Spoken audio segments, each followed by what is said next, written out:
is a thing. Now, what may it bring? A state, security, and peace? Or 3 very angry bees? Better take care. Each look from their side, measure how it is tall and wide, reach an assessment that is fair. It is safe. Open it, try. You don't agree? Well, you're wrong. I'll show you why. Now, this is Africa. From the objective lens, which I want to introduce as the first lens of looking at peace and state building, you can put it on a map. You can color code it, for instance, with the Fragile States Index, and thereby describe how this state is. And the more red it is, the more you should be in alert. Or when it's yellow, at least you're just warning about the state. But you can also measure it in other ways. You can, for instance, use the armed conflict location and event data, and then look in very small detail. The red dots where there's political violence, the blue dots where there's demonstrations. This is just for March 2025. And then even recount the individual events. I also call this the objective standard, because when measuring state building and peace building in Africa, often such measures, indices, descriptions of events, pinpointing them in time and location is what is very predominant in the field. Now, we're going to go to one of the areas that is very red, all the way exactly in the geographical middle of Africa, here in Ndele, a small town in the Central African Republic. And it's also in the midst of there where there's a lot of red dots. So red state and red on the peace. It's not very good. However, this is Ndele, a rebel-held town, and it looks rather green, surprisingly. So something is wrong. Something is perceived differently to as it is described. And the first lens I want to introduce to understanding the subjective in peace and state building is the subjective as derivative of the objective. So here on the right, let's look at the picture first. We have an outpost of the peacekeeping mission, which is in a fortified outlook, and in front of it has a white armored vehicle, so has taken all the objectively necessary precautions to ensure their own security and that of the people living in that area, which, to remind, is very red in all kinds of aspects. However, down here we have 2 people just walking around, idly along the path. So you already have a clear distinction that the same situation is being interpreted very different by 2 different actors. However, when you talk to the people even more in-depthly, the narrative becomes the opposite. It becomes that the peace builders actually say this town, Ndele, 2018, 2019, when I visited, it is quite safe. Also basically saying by that, we as peace builders are doing a good job. Because if you look at the statistics 2018, 2019, I did a comparative study of 4 different localities in the Central African Republic. And compared to others, especially Bangassou and Bambari, that saw a lot of violence in the years preceding, the purple line for a long time is quite low. And this is before the 2020 spike, so we're still talking here. But the population, in my assessment, felt very insecure, at least as insecure as in the 3 other localities that I studied. Now, the reaction by the peace builders to these perceptions was, and by other actors, not peace builders, well, they're wrong. They're misperceiving the situation. They should be grateful for the peace that we have created here, for the stability, and leading from that is we do not have to change anything. What we are doing with these fortified compounds, with the outposts, the patrolling and armored vehicles, etc., has the intended effect. The numbers are going down. And it is not so relevant, or it is even wrong of the people to perceive it as unsafe. So the strategy in that case would be a word that you hear very often in development speech, sensibiliser, sensibilize. We have to sensibilize the people about the real situation. The objective situation is the reality. Subjectively, people often, for lack of information, do not understand that they are actually living in a quite safe space. So if we inform them, they will come closer to the objective standard. The subjective is thus a derivative. We don't have to go all the way to Africa to have that. We have that debate clearly in Europe, where crime rates have been going down for decades, and yet allegedly the feeling of insecurity is going up. So there's a paradox there. And also sometimes I talk to political stakeholders, and the typical strategy they want to use for that is more communication, better communication. People are not aware of the fact that crime is actually going down, and that's why they have this false impression of security and safety and what the state is doing. Let's get back to the thing. Now it's my fault that that thing is there, but it's what you wanted and yours to care.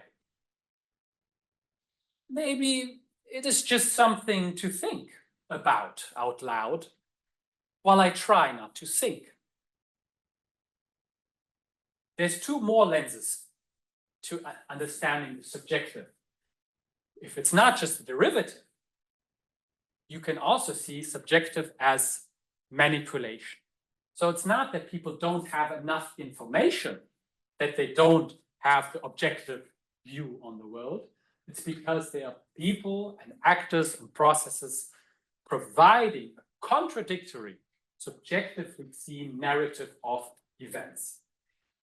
And that leads to such situations as this one that I observed in Wau, in South Sudan, where the UN police officers with the blue hat, together with the national police officers, created a weekly or monthly meeting they called Police Community Relations Committee. And in this meeting, all the actors would come together and they would exchange information. So the people from the community would say what the problems are to the police so that the police can take care of them. The UN would fund the meeting and would organize it. And then they would try thereby also to create a narrative against rumors or allegations that are being spread in the media or in public talks, so that there's an agreed upon narrative of how the state is doing its job and security is being provided. Now, without giving too much context about South Sudan, the little context I want to give is that the state, of course, is also a key harbinger of insecurity in the situation. So bringing them in and doing this, this exercise of bringing the two sides together is not such a neutral endeavor. It is an endeavor where the dimensions, the ones that are trying to measure security like the UN and bring numbers down, and those that are using other processes more subjectively, are providing other narratives of the situation. And these I would describe in three manners. The one is political scapegoating. And this is something we've been observing a lot towards UN peacekeeping missions over the last years or other foreign military interveners. So here on the right, you see a graph with average fatalities per month based on ACLEDS, or the Armed Conflict Location Event data set that I showed you earlier, and then the timeline, and then when certain intervening forces left. And you see, for instance, that the French had to leave Burkina Faso here in early 2023 even though violence was going up and staying up. So objectively speaking, this was a terrible time to kick them out because they were there to act upon the security situation, bring the numbers down. They could also provide, information that in the localities that they acted, they brought numbers down, they fought against the rebel groups, etc. But there was a political scapegoating and a narrative, a manipulation of the discourse where it was said the French are actually behind the violence. And this goes also for United Nations peacekeeping missions, for instance, MINUSMA in Mali, or MINUSCA in Central African Republic, or UNMISS in South Sudan. It's a very typical narrative that is then said that it's the UN's fault, either because they're not acting enough, or even more strongly, that then narratives evolve. The UN is actually here arming the rebels. So in some instances, I cannot speak for all, but those that I have investigated, such as in Bangassou in the Central African Republic, I could not find any proof of the allegations that the UN forces were arming the rebels. But it was a very strong narrative that was pervasive in the area, and one of the reasons why the people wanted them to leave, even though very recently they had protected the population against an attack. Even though it was very slow and badly done, surely more people would have died, objectively speaking, if the UN hadn't been there. But it goes even deeper, because this political scapegoating is something that even in a Western narrative, we can easily use and then dismiss and say that makes a lot of sense, have good political communication strategies to work against that. But it also talks to two other aspects that are more prevalent in some of the African contexts, and that is the role of rumors and the role of spiritual forces. And here again, the intervening forces and the state often have a problem of dealing with these processes, because rumors are, of course, not just a certain way of seeing the reality, they are also formative of societies. And often they are formative in a way that goes against the interests of interveners or of the state, or of spiritual forces. When I was traveling in the Central African Republic, for instance, the most people that were currently being held in custody by the local police chief or even by local groups were alleged witches or sorcerers. And that was a problem for the United Nations, because in their conception, witchcraft doesn't exist. It is a subjective idea. So when people say, well, okay, there might not be a lot of fighting, but I feel that there is a spiritual violence against me that is taking my manlyhood or that is giving me a disease, then this creates a contrasting narrative that goes against the objective measures that the UN or the state wants to instill, the institutions that the state wants to instill, and that are being undermined by rumors and spiritual forces. So here the two are in contrast with one another. And then you can go even further on the continuum from the objective to the subjective and use the subjective as itself the main driver, the main aspect of understanding the state and peace. And here I want to take an example from Somaliland, where, for instance, the role of the clan is a very dominant theme. And here I am with a group of clan leaders close to Zela in the northwest. I actually I'm going to talk about a different example, which was in the south of Somaliland, but I didn't have a picture, where I was sitting with two very young camel herders chewing cud in a dingy small hut in the middle of nowhere. They were camel herders, so they were on the way from one place, hundreds of kilometers, to another place, and they had very little formal education. And as the interview progressed, of course, I always open the floor and say, oh, of course, I encourage you if you have questions to me. I want this to be a dialogue if you want that also, not just me inquisiting. And so they started asking more and more questions. And the first question they asked is, so what clan are you part of? And the idea that I don't have a clan, just that kind of, fortunately, this opening, they didn't really dare to ask me questions towards relatively the end, because they couldn't move on from it. It just could not go into their minds that one could live without a clan, because it's such an identifying aspect of their life that for them, that is probably much more important than the objective measures of statehood, etc., that we could attribute to Somaliland. Nevertheless, there are interesting aspects of the statehood in Somaliland, because objectively speaking, Somaliland is not a state. If you remember the maps that I showed you at the beginning, Somaliland doesn't exist on those maps because it is not an internationally recognized state. It doesn't participate in internationally recognized fora. Of course, there's other debates where we can clearly mark that this is a de facto state, even according to certain standards we could set. But most importantly, in the imagination of the people on the ground, this is so obviously a state. And I saw this, for instance, during the National Independence holiday celebration, where I happened to be in a very small town, Zela, maybe 2,000 inhabitants. And even there, they organized a big celebration with almost everybody on the street and many flags and the small police contingent. And there was a small army base not too far, also parading through this very small town, just like a 300-meter parade. But it was such a clear, obvious, subjective fact for them. This identification exists. And now a little game. Here are two pictures. One of the two is a rebel leader. The other is an important state authority on a local, regional level. So which one is the rebel leader and which one is the state authority? If you think the person on the right is the rebel, put your thumbs up. And if you think the person on the left is the rebel, put your thumb down.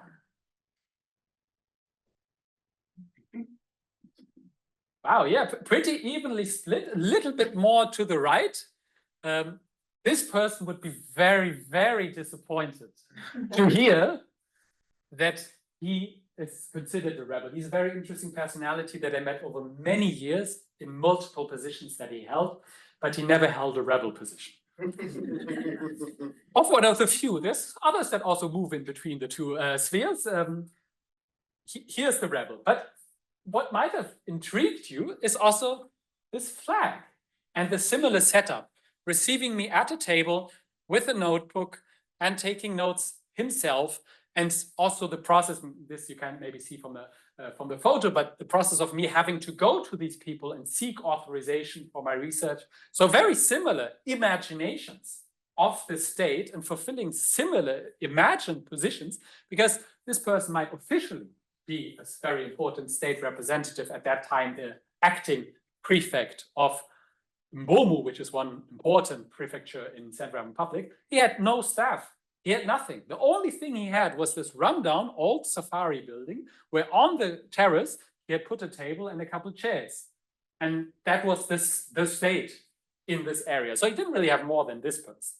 And interestingly, this rebellion also threatened that it wanted to secede from the Central African Republic. Nevertheless, it had the flag of the nation on its table.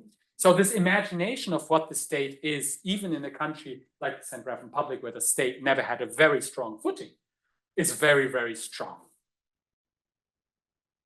So subjective as being, when we go very much towards the subjective side of the lens, then it becomes a debate about citizenship and identity, about community and belonging. And often these are very important things, like the Central African Republic. If I had to take only one issue to what we can boil down the conflict, I would say it's one about belonging. And I would probably take that from Louisa Lombard, who has stated that first. And then we have important works like Mahmoud Mamdani, who has, of course, written Citizenship, and more recently, Neither Native Nor Settler, where I also have the feeling has a little bit very optimistic reading as South Africa as the model for other nations of overcoming this differentiation between native and settler. For me, it's very much on the subjective side, because from a material side, of course, this has not been overcome very strongly, and the material continuities and problems are still very, very present. But from a subjective, imagine how they have created a model that is also perceived internationally as such a model to envisage, to reproduce. Of course, from that side, it's very strong. So the four lenses of seeing the subjective in peace and state building in Africa, and that's what I think should be done more, are the following. We have the dismissive, that some people study only the objective and think the objective is seemingly objective and think, what people feel is not so important. The important thing is that numbers go down. And this is often the case. There's many studies out there. Is peacekeeping effective? And in very simply saying is how many deaths beforehand, how many deaths after deployment of peacekeeping. It's completely dismissing the relevance of the subjective dimension. And again, I'm not saying that any of these lenses is bad. Every lens has its relevance, but we should be aware that there are other lenses. And then there's the second one where there's the derivative. The objective is the reality, but due to certain processes, people don't know everything. They also have a cognitive limit as humans, and they might be reading the wrong media, so they don't know everything about the objective reality. That's why they have a subjectively derivative view. But the objective is the standard, and the subjective is just an imperfect reading of the objective. But then we have the third, which is conflicting. That the two are really different, and they are often going against one another. And that's also very strongly linked to the securitization theory, where there's a lot of debate on the manipulation of certain issues and discourses to bring them into a certain to give them a certain spin, often a very negative one, like migration is a threat to our identity as the Dutch or the German. And then you bring a certain subjective reading of migration that goes against maybe some of the facts that show statistically, if you do good statistics that are controlled for certain parameters, they're not at all more likely to commit a crime, for instance. So it's contrasting debates, and there then often the result is from practitioners to say we need to have strong communication strategies to go against this. And then we have the independent view, where some of the scholarly work and also some of the practitioners say it's much more important that we talk about identity issues, that we talk about how people feel, and would even say maybe a bit in the contrast to the objective world, it's much more important what people feel and much less important how the state actually provides services or not. However, I would like to add another.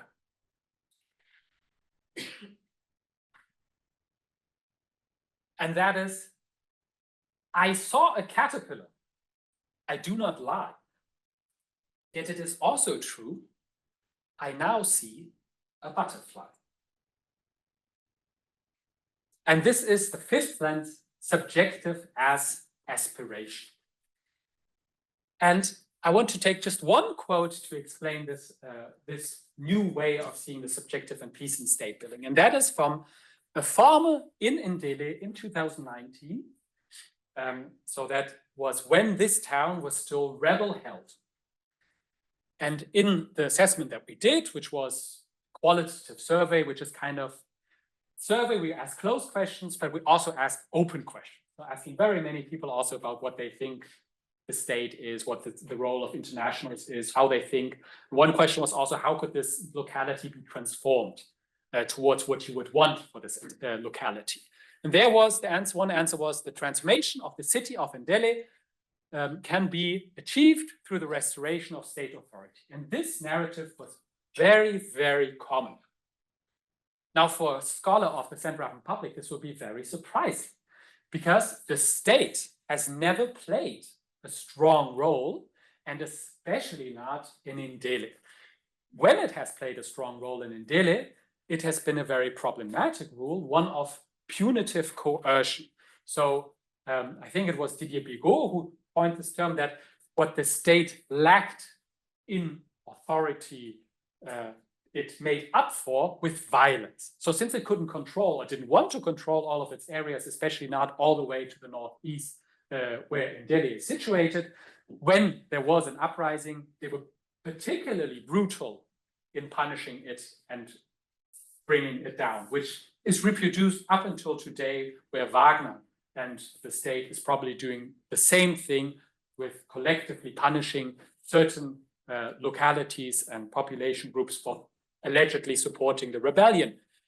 So having this, let's say, history of a state that is neglectful in their town at best and violent at worst, why would they want the restoration of state authority?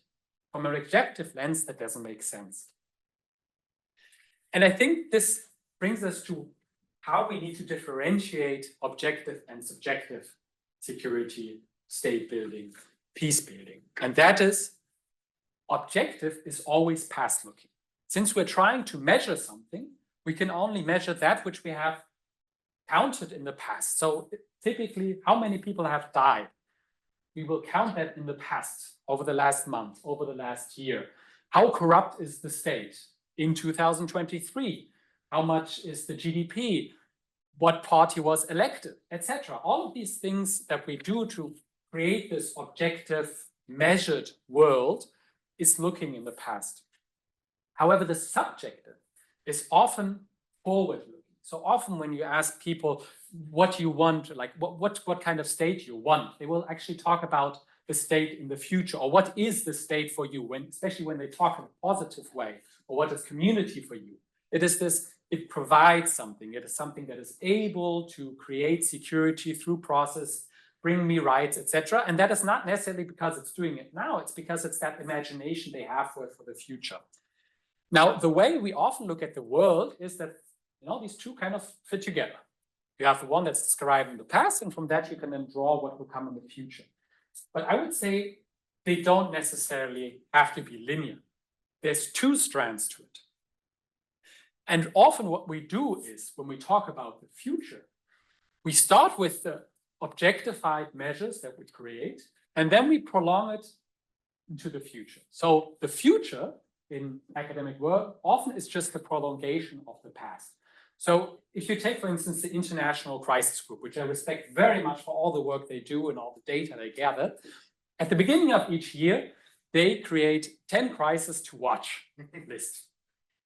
Now, I've looked at the past years, and almost every crisis they tell you to watch in this upcoming year, so in the future, is a crisis that happened in the last year already. So there's this expectation, and often it's true, factually it's true. Often the conflict that is happening this year, Ukraine conflict, is probably still going to be going on next year. Sudan, probably still going to be going on to next year. But what it doesn't capture, of course, is that conflicts can end and others can start. So they haven't been very good at predicting conflicts that have started. In 2021, they didn't necessarily say, let's watch Ukraine in the next year, which of course vastly erupted in 2022. Same with Sudan, They didn't necessarily predict the big things that happened. But at the same time, when we talk forward-looking, so when people in Ndele want the state to come to them, it's not that they're looking at the data of the past. Well, in the past, they didn't really provide anything. They didn't build schools and everything. And in Delhi, I also studied the school very in-depthly. And when people were complaining, under these conditions, we can't even get the budget anymore because of the rebels. They don't allow the school budget to arrive in our town because they don't want the Ministry of Finance. And ask, okay, but in the past, did you get your budget? Nah, not really. They're saying the rebels are the problem. We can't get off budget for the school to run. But that's based not on, because in the past, when the rebels weren't hindering the state from sending the money, it did. It's because of their forward-looking, then it could be possible. And then it should happen also. And I think it's also very inspiring because it's a very teleological, uniliteral, causal understanding of the world to think that it can only go on one line forward. But that is underestimating the power also of ruptures. Why should the Central Africans build their state slowly from a very corrupt, very negligent, very weak state, slowly building it up to become Denmark, as is often the perception of the continuum of statehood? Why not build it immediately as a rupture in the way they want it, which is a caring state, which is a state that immediately accepts their rights and respects their cultural differences, etc. And so when we look at subjective aspiration, in contrast to the other ones, which are indifferent or contradictory, objective and subjective become complementary. Both is very relevant to study, and both can also be put into dialogue with one another. But it is definitely against a singular teleological worldview where you can have one line of how the past connects to the future. And I think it also bridges disciplines, because the different viewpoints that I showed before, are often also a little bit tainted towards certain disciplines. So the more objectified is clearly in quantitative political science, and the very subjective is maybe more in anthropology and ethnography. And I think if we accept that the two are complementary, they can exist at the same time. Something can at the same time, basically, in that bag, there could be a caterpillar and nevertheless a butterfly when you open it. And that is possible because you can say, I objectively am safe and subjectively feel unsafe, because the one describes the past, the other ascribes the future. So the one is descriptive, I'm describing what happened, and the other is ascriptive, I'm writing the world that I want to live in tomorrow. And I think it also allows us then to compare different contexts without ranking them, because it's very interesting to understand why, given the past that the Central African Republic has, nevertheless, it wants to build a certain future, and compare that with the past, for instance, in Somaliland, and the very different ways they want to build the future there, without obviously saying that the one is better than the other. It is also co-constitutive, because if you want to talk about the future that people want for a state or for peace, in the objective world, you basically expect the data is already there, you just have to gather it. Whereas subjectively, especially if you're talking about the future, it doesn't exist before you start talking. So when you're in a focus group, you're not trying to gather the information, which events happened, what did the state do, how strong is the state, but you try to build together an imagination of what the state's role should be. And in that sense, it's very co-constitutive. And I think it is activist, because I think especially many of us are from Europe sitting here, and often it's these questions, what are we Europeans doing studying Africa? And when there's the International Criminal Court sitting in Den Haag, not very far from here, and then, African voices complain that, it's very anti-African, it's always just Africans that are accused in front of the court, etc. I think we can be activist for and with, we can still be activists for international human rights, for the institutions that should be defending these things, like the International Criminal Court or other treaties that are supposed to be protecting against atrocities. And at the same time, be activist with all the conceptions that are being created in Africa, for instance, in the different localities that we study, that want to build a new future that, yes, might have different conceptions of how human rights are created. For instance, against, to take the Somali issue, where in traditional negotiation, in a hair contract, a woman would be worth the half of the price of a man, which immediately rings the bell of many human rights activists that come from the West. But if we accept that we can still defend the equality of women everywhere in the world, and still accept that the co-constitutive role of these contracts in Somali society are different, and therefore it makes sense to have certain, camels attributed to who is being taken from the community. And in that case, for instance, one of the very important things is, in the one case, you take a warrior, in the other case, you don't take a warrior. And that is one of the reasons, and it's reinterpreted not in camel numbers anyway nowadays. So to accept this co-creation of a different system that does not adhere to the human rights, charters maybe that sometimes are written more here, both can exist at the same time. They're complementary, they're not necessarily contradictory. Now, one of the criticisms one could raise from this is, if everything is relevant, nothing remains relevant. But I think there are things relevant. So when we ask ourselves, what is in a thing? It could be lens 1, could be lens 2, 3, 4, 5. They somehow all are relevant, but there are certain things that we know, and there's especially things that we know that are not so. And that is, peacekeeping can work objectively. There are so many studies out there now that it brings down, in general, when it's done well, numbers of deaths. And that matters, the numbers can matter, even in complementarity to understanding that nevertheless people might not feel safe Nevertheless, we can say it matters that there's less people dying, even though people don't feel safe. There are two things we can study and do complementarily. And we can definitely say that the alternative model of private military companies or semi-private military companies like Bancroft or Wagner is definitely worse. And we can say this with many other things also. And I think, especially as scholars, this is also a role to show that there are certain baselines that even in a very diverse scholarly community, we can agree upon that it's not a good idea to close USAID without reflecting on what should follow, even though many in this room, including myself, before USAID was closed, I was a very vocal scholar of the aid industry, the way this reproduces colonial hierarchies, etc. But I can definitely say that just shutting it down is worse than reflecting on what the relations between these worlds should be. So we still do not know if that thing is the state, security, or peace. But we do know it is not a bag full of angry bees. Thank you very much.